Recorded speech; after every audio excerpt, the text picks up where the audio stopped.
사랑에 대한 문제를 많이 물어와. 당최 사랑은 무엇입니까? 사랑은 어디에서 비롯되고 어디에서 기인하는 것입니까? 라는 육생살이 선천시대는 사랑하며 살아가는 시대였다고 한다면, 인생살이 후천시대는 사랑을 통해 행복을 영위하는 시대라고 할 수 있어.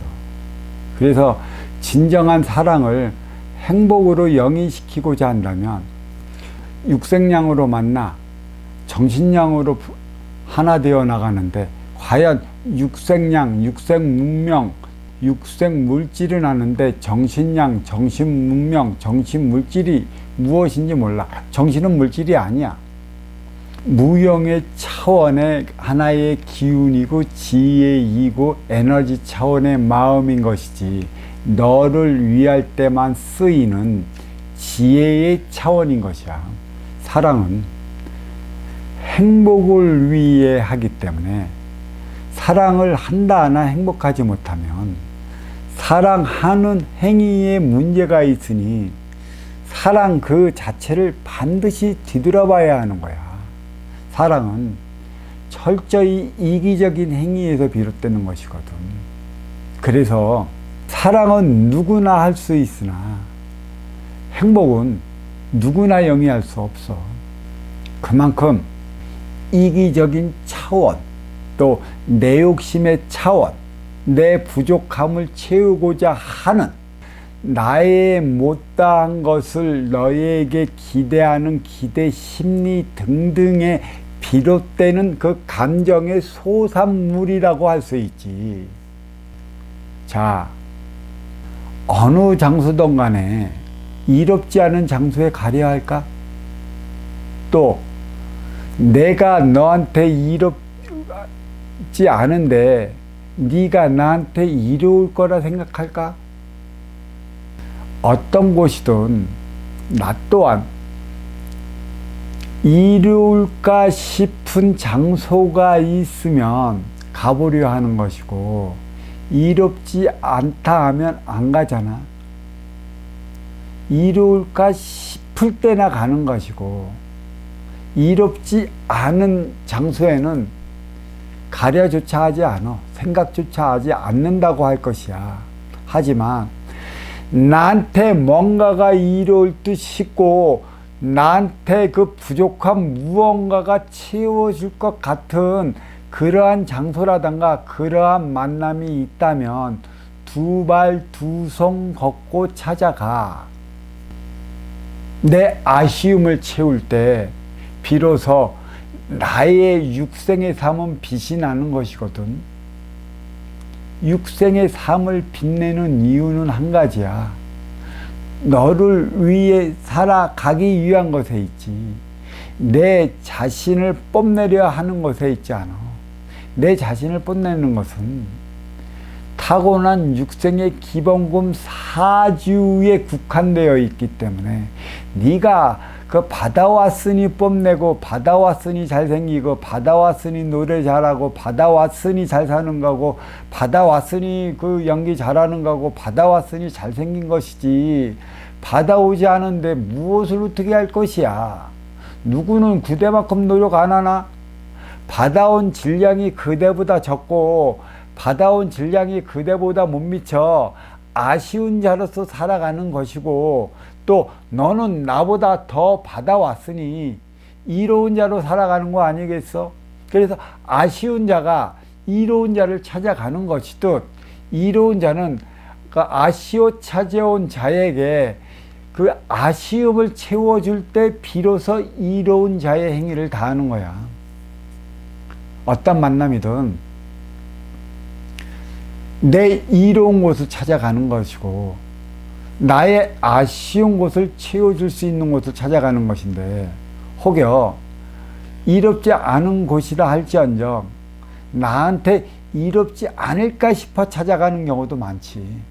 그곳에서 문득 나한테 무언가가 이로울 듯 싶은 일을 만나면 이제 나의 감정은 동해, 나의 나의 아쉬움을 채워줄 수 있는 이를 만난다면 그에게 호감을 갖는 거고, 호감의 주파수는 그에게 던져져 갖고 다음 만나기를 약속하는 것이지. 그 또한 다음에 만나기를 약속한 그 또한 나에게 무언가의 이로움이 있지 않을까 싶을 때 약속을 하는 거야. 그래서 약속이란 너의 아쉬움과 나의 아쉬움이 무언가가 이로움을 갈구하기 때문에 하는 거야. 약속해서 만나서 상반간의 이로움이 주어질 때 다음 약속을 기약하는 것이지, 만나서 무언가가 이롭지 않은 상황이 지속이 되면 다음 약속은 지지부진해져. 흐지부지해진다고 하시지. 그리고 다음에 만난다 한들 만나는 둥 만둥 하다가 이제 기약 없이 헤어져 버리는 것이지. 그래, 이기와 이기, 내 욕심을 갖고 너는 나왔고 너도 네 욕심을 갖고 나왔어. 약속 장소에 이기가 딱 만났는데 무언가에 나의 삶에 이로울 것 같고 나의 삶에 보탬이 될 것 같고 당신이 있으면 나의 삶에 빛날 것 같으면 이때는 감정이 동해. 그러니까 너를 향한 감정이 꼭 너를 내 안에 두려고자 하는 그 심정이 부풀어 오를 때 그 상황을 가지고 우리는 사랑이라 얘기를 하는 것이지. 지극히 이기적인 것이지. 나한테 이롭지 않다 싶을 때 생겨난다? 그건 사랑이 아니지. 물론 때로는 동정일 수도 있겠지만 동정과 사랑은 분명히 분별해야 할 부분이야. 그러니까 여기서는 사랑이라는 것은 무엇인가? 그 만나서 그 이득 득될 것 같을 때 만났으니, 득될 인연을 만났다면, 또 호감 가는 인연을 만났다면, 나의 이상형을 만났다면 다음을 기약해. 호감 가는 인연도 나한테 무엇인가 이로울 듯, 내 삶에 이로울 듯 싶은 인연인 것이고, 그리고 그 이상형도 내 삶에 꼭 필요한 인연을 내가 그어놓은 현상이기 때문에 그런 인연을 만나면 가슴이 두근두근 거리지. 왜? 내 삶에 이로울 듯 싶을 때 가슴은 두근두근 거리는 거야. 이롭지 않을 때 두근거리지 않아. 또 두근거리면 궁지에 몰렸을 때도 두근거리긴 하지만 둘 다 똑같아. 한쪽은 궁지에 몰린 나의 욕심이 일으킨 것이고, 또 한편은 내 욕심의 이상형을 만났기 때문에 내 부족한 가슴을 채워줄 수 있을 때 거리는 것이야. 그렇지 않으면 가슴은 뛰질 않아. 뛰는 가슴이 너를 그립게 해. 너를 그리워하는 만큼의 너는 나의 삶의 전부인 것처럼 다가오는 것이지. 그때 감정이 동하는 거고, 거기에 만나서 감성까지 어우러지면 사랑의 깊이는 이루 말할 수 없어. 이성을 잃지. 감정에 감성이 부여되면 이성을 잃어버리는 결과를 초래해. 지극히. 그래서 이 사랑에 감성이 부과돼 갖고 하는 사랑은 무서워. 둘 다 같이 목숨을 끊기도 하잖아. 사랑 자체가 전부인 줄 알고, 또 사랑에서 살아가면 행복한 줄 알고. 예전에는 그랬어. 결혼만 하면 행복할 것이라는 생각으로 결혼하면 주례사들이 한다는 소리가 검은 머리 팥불이 되도록 행복하게 잘 살으라는 소리를 꼭 했었는데, 그 30년 전의 주례사들은 근데 행복하게 살라고만 말하지 어떻게 해야 행복하게 사는지에 대해서는 이런 방구가 없어. 그들도 사랑하는 법만 알았지, 사랑을 통해 행복을 영위하는 차원을 모르기 때문에 그 부부지간이 검은 머리 팥불이 되면서 행복을 위해 살아가라고 말만 하는 것 뿐이야.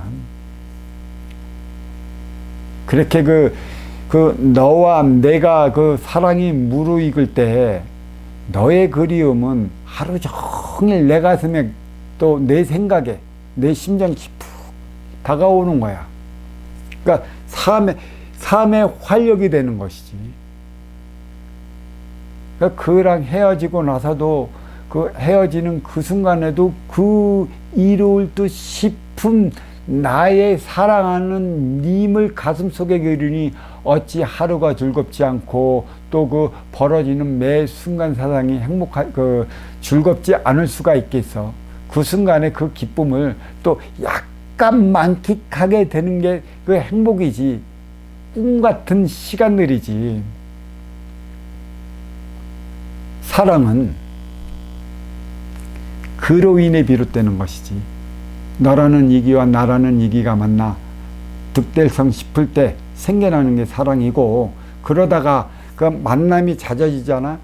만남이 낮아지다가 뭔가 나에게 이로울 듯 싶어야 하는 이가 이롭지 못하면 초기에 그 불같이 치솟은 사랑의 감정은 식어. 그래서 딸링 님 없으면 못 살아야 하는 관계가, 자기야 그렇게 불렀다가 또 이로움의 질량이 점점 옅어져 가면 야로 불렀다가, 그러다가 어느 순간에는 저 인간으로 이렇게 불러지는 경향이 있어. 그건 사랑이 식은 게 아니야. 사랑의 그 실태, 그 사랑의 질량을 몰라서 하는 소리지. 사랑은 나한테 이로움이 있을 때 솟구치는 감정이기 때문에, 이로움이 없으면 사랑의 그 복받침도 식기 마련이야. 그러니까 이롭지 않고 내 삶에 전혀 무관한 행위만 해오고 오히려 골치 덩어리가 된다면 식는 거야. 그래서 사랑이 식었다는 건 감정이 식었다는 것이고, 감정이 식었다는 것은 내가 너를 처음 만날 때 타오르던 그 뭔가 채워줄 것 같은 그 기운 없다는 것이지. 그게 있다면 사랑이 식을까? 상반간에 사랑을 해도 어떤 이들은 그래, 사랑했기 때문에 헤어진다라고 하는 이들도 있는데, 그거는 순전히 새빨간 거짓말이야. 나한테 이로움이 되는데 어찌 헤어져? 이로움이 되면 죽자자사 목숨까지 바치면서 매달릴 거 아니야. 이롭지 않으니 떠나가려는 심사로 사랑했기 때문에, 사랑하기 때문에 헤어진다는 거짓말을 해대는 거지. 너한테 이로움의 그 질량이 남아있고 너한테 이로움을 줄 수 있는 그 에너지가 풍부하다면 너는 절대 내 곁을 못 떠나. 자꾸 매달리는 것이지. 그래서 가느니 잡지 말고 오는 이념 마다하지 말라는 이유가 여기에 있는 거야. 갈 때는 뭔가의 너에 대한 이로움을 채울 수 없기 때문에 떠나는 것이고, 또 잡아둔들 이로움이 없으면 또 떠나라 할 것인데 그 같은 행위를 또 해야 할까? 또 오는 인연 뭔가에 이로울까 싶어 오는 것이고, 자기 삶에 득될까 싶어 오는 인연 마다함은 어떻게 될까? 마다하지 말아야지. 그래서 사랑은 이기적인 것이고 나를 위한 것이며 내 욕심을 채우기 위한 감정에서 비롯되는 것이야. 그거는 사랑했다가 식어서 헤어질 때 보면 아는 것이고, 식었다는 것은 너에 대해 이로움을 줄 수 있는 에너지가 없다라는 것이지. 철저히 이기적인 행위에서 비롯되는 게 그 사랑인 것이고, 그리고 만약에 이기와 이기가 만나 사랑을 했는데 너의 아쉬움을 채워주고 너 또한 나의 아쉬움을 채워줄 때, 그때는 이기가 이타로 돼 하나 되어 살아가는 것이고, 이때 맛보는 게 인생양이지. 행복, 삶의 궁극인 것이야. 사랑을 받고자 한다면 사랑받을 만한 이기의 질량을, 이로움의 질량을, 덕이 되는 이로움을 나는 가지고 있어야 돼. 항상 너에게 이로울 수 있는 자원을 항상 생성시켜 갖고 있어야 하는 것이지. 너에게 이롭지 않을 에너지 원이 있기 때문에 더 바동되는 것이고, 또 사랑은 활동주체, 아쉬운 자가 운용주체, 이로운 자를 만나면 하는 거야. 아쉬운 자는 양의 기운이요, 이로운 자는 음의 기운이고 중심잡이 질량이라. 그래서 이 생장수장의 결과를 낳기 위해 아쉬운 자는 양의 기운 활동주체로서 그 이로운 음의 기운 운용주체 중심잡이 질량을 만나 의지하게 되는 것이야. 그래서 그 양의 기운이 찾아가 사랑을 하는 것이야. 너의 음의 에너지를 충전시키기 위해. 그 중심잡이가 그 활동주체에게 생장수장 질량, 양의 기운에게 돌아섰다면 이거는 못 잡아. 너무나 냉정하고 쌀쌀하기 때문에 두 번 다시 돌아오지 않아. 애원을 해도 생장수장 질량이 애원을 해도 바라는 만큼의 아쉬움을 채울 바가 없다면 돌아서는 것이고, 하지만 활동의 주체 생장수장 질량이 운용의 주체를 이게 싫다고 떠난다고 해도 언제나 다시 돌아오면 받아주는 게 운용의 주체야. 사랑은 누가 운용의 주체이고 누가 활동의 주체인지, 누가 이로움을 더 갖고 있느냐에 따라 갖고 행위 자체의 향방이 달리 나타나. 언제나 양의 기운 활동 주체는 생상수장 질량을 생성해 나가야 되고, 행의 현장에서 자기의 그 역량을 발휘해야 하기 때문에 운용 주체 중심잡이 질량이 활동 주체의 중심을 잡아주기를 언제나 바라고 있어. 그래, 자기의 그 중심을 잡아주는 에너지 질량을 만난 활동 주체는 행의 현장 사회에서 뜻한 바를 이루며 자기 역량을 발휘하며 살아가는 것이야. 그만큼 중심잡이 질량, 운용 주체, 음의 기운의 그 역량이 큰 것이지. 활동을 안 하는 것 같으나 음의 기운은 안으로서 에너지를 충전을 해주는 거야. 활동 주체가 생장수장 질량이 뽐낼 수 있는 건 육생량 가지고 있어 폼을 내는 것, 받아온 것, 주어진 것 뿐이고, 운용 주체 음의 기운 중심잡이 질량은 본바탕의 기운, 정신적인 에너지 차원을 갈구하는 것이지. 그래서 그게 그만큼 중요한 거야. 누가 더 이로움의 질량이냐, 누가 더 음의 기운이고 운용주체고 중심잡이 질량을 해 나가야 하느냐에 따라 갖고 사랑의 깊이도 달리 나타나는데, 기본적인 조건은 둘 다 이기와 이기적인 상태에서 만나는 게 사랑이기 때문에, 사랑을 통해 행복으로 승화시키기 위해서는 정신량을 마련을 해야 되는 것이고, 정신량은 음의 기운 중심잡이 질량이 마련해야 하는 것이요, 그 활동주체 육생량은 양의 기운 생장유상 질량이 마련해야 하는 것이기 때문에 언제나 그 인연은 육생량으로 만나 인연 짓고 사랑을 하는 것이고, 행복은 만나서 정신량이 부과될 때 구가해 나갈 수 있는 것이야. 사랑은 누구나 할 수 있어. 손쉽게 할 수 있고, 짝사랑이든 그 깊은 사랑이든 모두가 이기적인 차원이지. 신이 인간에게 내리는 사랑도 신이 뜻하는 바를 살아가게끔 하기 위해 내리는 사랑이기 때문에 철저히 이기적인 것이지. 신이 뜻하는 바대로 인간이 응해주지 않으면 신은 떠나.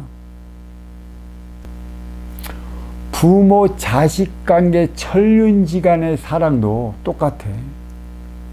사랑을 얼마만큼 부여했느냐에 따라 갖고 성인 시절에 들어 자식이 자식다움을 삶을 사느냐 못 사느냐는 부모의 가르침에 의한 것이고, 또 부모도 자식이 잘되기 위한 대리 만족을 구현하기 위해 자식을 사랑하기 때문에 주고받지 못하는 사랑은 실망감만 안겨줄 따름이지. 만약에 선천적 질병을 가진 자식이 태어났다면 어떡할 것이야. 사랑을 한다 하나 그보다 고통스러운 일은 없잖아. 왜 고통스러운가? 부모의 뜻한 바, 또 자식의 삶을 제대로 살아가지 못하는 것이기 때문에 그 일반적인 자식하고 선천적 질병을 가진 자식하고의 사랑의 농도는 같다고 하지만 달라질 수밖에 없어. 그러니까 다 이기적인 것이지. 그러니까 자식이 부모의 뜻한 바대로 움직여주고 또 그러한 자식이 있다면 그 자식에게는 더 아낌없는 지원을 해주는 것이고, 부모가 뜻한 바대로 나가지 않는 자식에게는 소홀할 수밖에 없는 거야. 엄연한 것이지. 부부지간의 사랑은 이롭지 않으면 등 돌리는데, 운용의 주체가 누구고 활동의 주체가 누구인지 분명히 알아야 돼. 운용의 주체는 혼자 살아도 사는데, 활동의 주체는 혼자 살면 지질이 궁상으로 살기 때문에 뜻한 바를 이루지 못하고 주저앉아 더 이상 자기 삶을 살지 못해. 그게 활동의 주체이지. 그래서 사랑은 누가 이로운 운영 주체이고 누가 아시는 활동 주체인가를 알 때 그 주고받는 질량의 차원에 따라 달리 나타난다는 것이고, 그만큼 질량이 높은 이가 사랑에 대한 책임감이 크다 할 수 있어. 그래서 그 질량이 큰 이가 사랑을 하면 그 사랑에 대한 책임을 분명하게 지고자 하는 게 있기 때문에 그 끝까지 밀고 나가려 하는 성향이 두드러지는 것이고, 질량이 얕은 활동 주체는 질량이 얕은 만큼의 자기 삶의 이로움을 채우기 위해, 또 자기 삶의 부족한 걸 채우기 위해 사랑 찾아 떠나는 것이지. 그래서 사랑은 이기고 나의 그 자기의 아쉬움을 채우고자 하는 행위가 사랑이기 때문에 그 사랑만 하는 자는 방황하는 자고 방랑하는 자고 방탕하는 자야. 사랑은 행복을 위한 것이기 때문에 사랑을 한다 하면, 또 사랑받고자 한다면 사랑하는 이에게 그 많은 이로움을 줄 수 있는 자신을 갖춰야 하는 것이고, 또 이로움은 육생량에 있지 않고 정신량에 있기 때문에 육생량과 정신량을 부과시켜 사랑하는 이에게 채워준다면 사랑은 식지 않아. 식지 않는 사랑이 행복인 것이지. 자, 여기까지 하겠습니다.